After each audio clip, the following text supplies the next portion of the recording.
Elles ont besoin qu'on leur fasse confiance, qu'on mette à disposition des bons outils. Elles ont besoin que finalement on leur confie une part des recettes qui sont liées à la fiscalité écologique.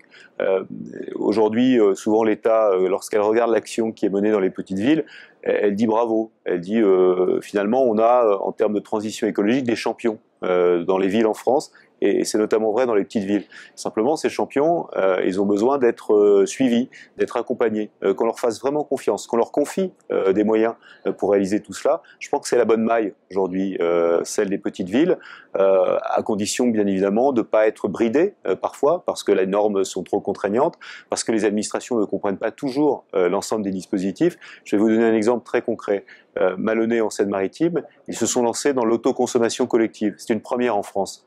Eh bien, il a fallu que cette ville soit très convaincante, notamment ses élus, pour faire en sorte que l'administration financière, qui avait du mal à saisir l'objet, ne soit pas contraignante, ne soit pas une empêcheuse finalement de faire. Donc je pense que la pédagogie aujourd'hui, elle n'est plus tant en direction des petites villes. Les élus sont convaincus aujourd'hui des effets positifs de la transition écologique, mais bien plutôt des administrations qui ne comprennent pas toujours les dispositifs qu'on leur présente.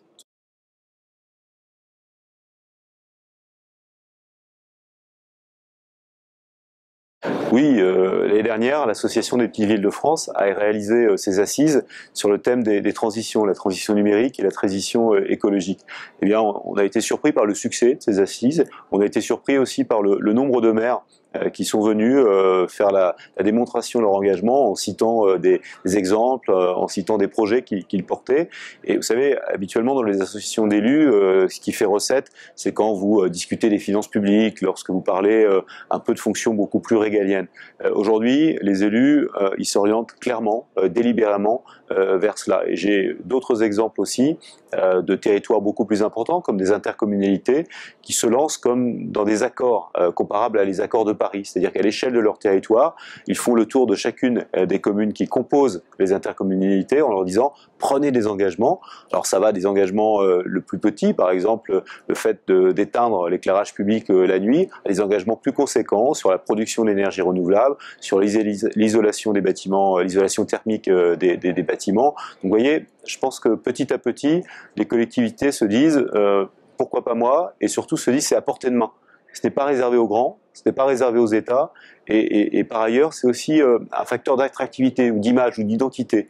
Moi, j'ai vu des communes réapparaître quelque part dans l'imaginaire positif, parce que tout d'un coup, on reconnaissait en elles cette forte capacité. Prenez Los Angeles, par exemple, dans les Hauts-de-France, qui est une commune adhérente de l'Association des petites villes de France. Eh bien, c'est grâce à ce qu'ils ont fait de formidable, qu'ils ont reconstitué une image. C'était une image liée bien évidemment au charbon, donc une énergie énormément fossile.